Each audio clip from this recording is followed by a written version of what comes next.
And let's turn now to the longest war in American history, Afghanistan. The sixth round of peace talks between the United States and the Taliban have kicked off this week in Qatar as both sides try to end the stalemate and the war that's now in its 18th year.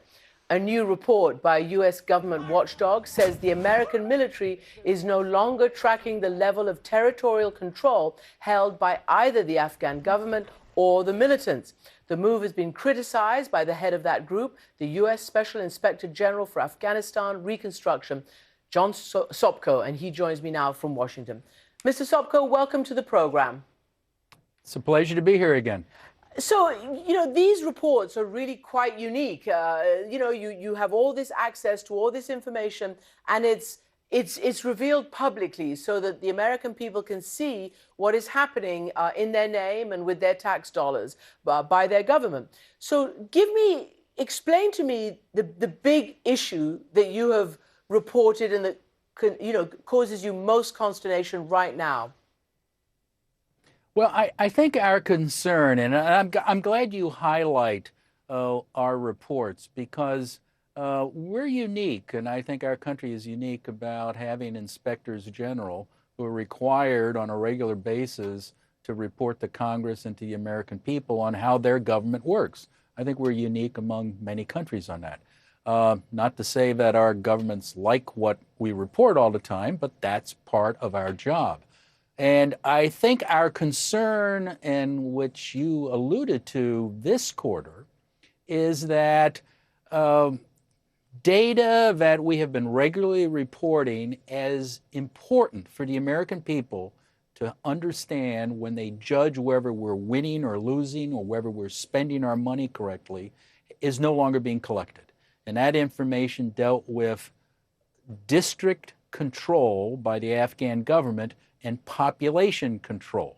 And you would think those are two important metrics for success. Are the Afghans winning back more of their district? Are they keeping their districts, their territory? Are they their population under their control? And it's not just our attitude and our view. The former U.S. military general in Afghanistan, General Nicholson, just last year said these were the key measurements of success or failure. And now all of a sudden they're saying it's no longer important. So why are they saying that, John Sopko? Why are we taking these very, very important measures of success or failure out of the equation? Well, the reason they gave us officially in writing was it's no longer important. The metrics of success now is whether we're discussing peace. And in our view, this is like going to a Super Bowl or going to a soccer match, and all of a sudden, halfway through the game, they turn off the scoreboard and say, well, don't worry, it's not really important anymore. I mean, to us, this is a key metric of success or failure. So let me ask you then about peace. We said that they're in the sixth round of these talks between the U.S. envoys and the Taliban.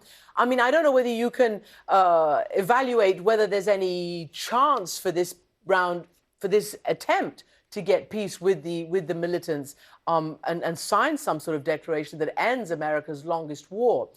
But what is your view on whether America or someone is still going to have to stay engaged? Can Afghanistan stand on its own 2 feet yet, even if a peace deal is signed?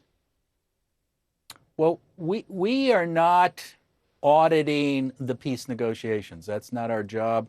We support peace, a lasting and fair peace in Afghanistan. I think everybody in the United States and everybody in Afghanistan wants to do that. But we released a report last month listing some of the key risks to our presence in Afghanistan. And for the first time, we talked about risks to peace and how peace itself can provide some risks. And I think you highlighted one of the key risks we talked about, and that is, can the Afghans afford peace?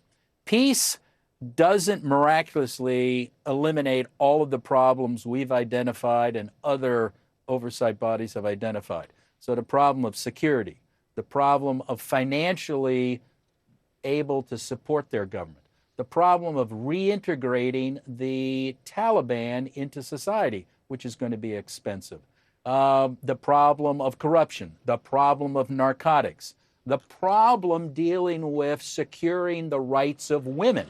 So we highlighted a number of these risks, and that, in particularly, the risk of all reconstruction assistance if the Taliban are allowed to go back to their evil ways on how they treated women and young girls.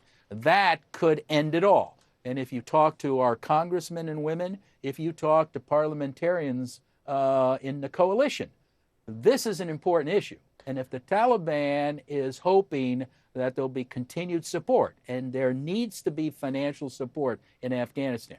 If we leave and we're not supporting them financially, the Afghan government collapses. But if the Taliban and the Afghan government want to ensure that support, then obviously they're going to have to protect women's rights. So let me just please play for you these two sound bites from these two women who are very concerned that women do not have a seat at the peace table. I want to say that we are Afghanistan. Afghanistan is not formed of 500 to 600 politicians whose every action, including their beliefs in gender equality and peace talks, are ambiguous to us. If peace doesn't bring social justice to all victims of war in every corner of the country, then it won't be a stable peace. If a peace deal is made, and even if the Taliban come back, we want them to give us the rights of education and sports, and we request the government to defend our basic rights. I mean, basically, those two women have laid it right out. And again, it is a main plank of American policy in Afghanistan. Have you seen anything to suggest to you that these women's rights, their demands, you know, may be negotiable while doing a peace deal with the Taliban? And of course, it's not just the Taliban. It's also highly conservative local leaders who may be affiliated with the government and with local government around the country.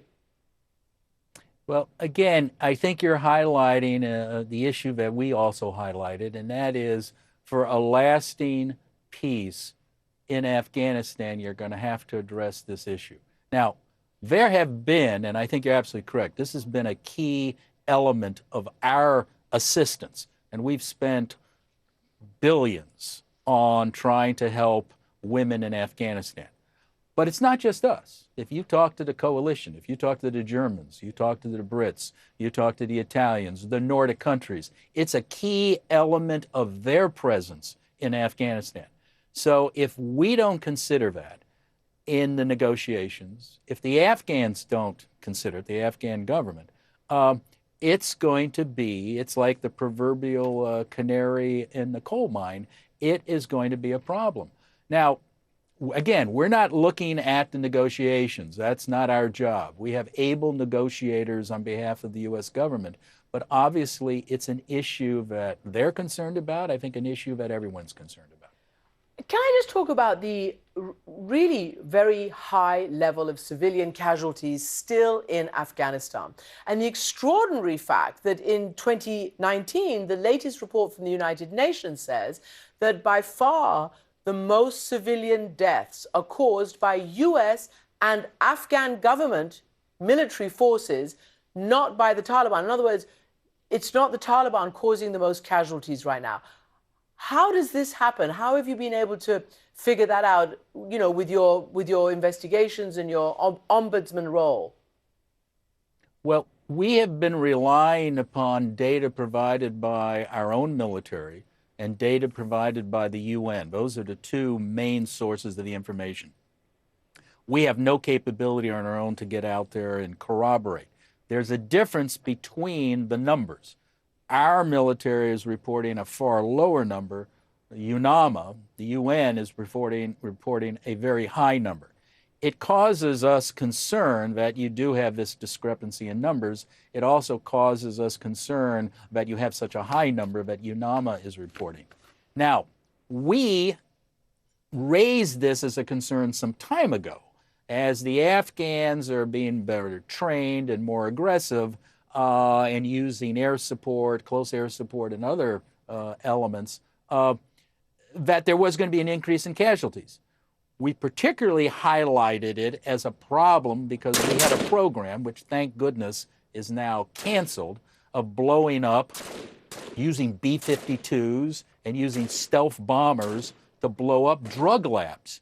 The concern we had is these labs were so small, about the size of a table, dining room table, and so cheap that the narcotics traffickers would quickly move those labs into homes, mosques, into clinics, into places to hide them.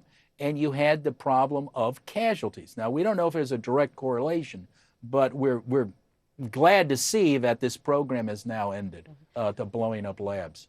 And they're doing it the old-fashioned way, which is DEA has always proposed, and that is sending in actual teams to blow up the labs or capture the people. John Sopko, let me just play you this soundbite from President Trump. It goes to the heart of what we started with, your reports that are unique in their fact that they are public and people can see them and make assessments. But the president is not keen on this and wants it to end. We do these reports on our military. Some IG goes over there, who mostly appointed by President Obama, but we'll have ours too. And he goes over there, and they do a report on every single thing that's happening, and they release it to the public. What kind of stuff is this? We're fighting wars, and they're doing reports and releasing it to the public. Now, the public means the enemy. For these reports to be released, to give it out, essentially, forget about the public, given out to the enemy is insane. And I don't want it to happen anymore, Mr. Secretary. You understand that. He was speaking there to the Defense Secretary, Acting Defense Secretary. What do you say to that? I mean, is it giving the enemy, the Taliban, additional information? What would happen if these stopped being public? Well, first of all, the information that we put in the reports are not classified. We have a classified annex. So anything that could harm our troops, harm Afghan troops, help the enemy is classified. It's appropriately classified, and we always report it in a classified annex that only people with clearances can see. So that's the first concern. The second is the Inspector General Act has been around since 1978. My temporary organization has been around for far less than that. We are required by law to publish reports. And transparency and openness, I believe, most IGs believe, many people in Congress who pass the laws believe, is important. All right. Because if you're going to improve the way the government works, you have to have the facts. And the American people, and let me just stop for just 1 second. I mean, the Taliban know what's going on in Afghanistan. They know which districts they control and which they don't.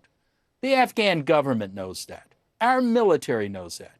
The only people who don't know are the people who are paying for it, the long-suffering U.S. taxpayer. All right. We believe the taxpayer has a right to know how their money's being spent. Well, that was the answer then. John Sopko, thank you very much indeed for joining us on this really vital issue. Now,